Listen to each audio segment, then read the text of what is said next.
হাবিয়ার তাফসীরে নবী আলাইহিস সালাতু ওয়াস সালাম ফরমান হাবিয়া কত মারাত্মক জাহান্নাম।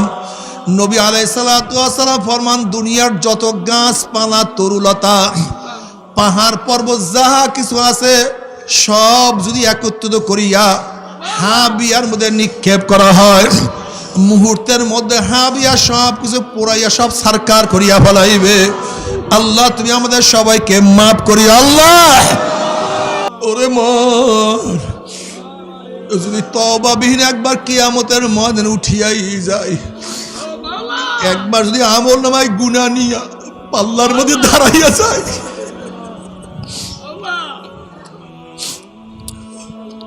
فأما من ثقلت موازينه فهو في عيشة راضية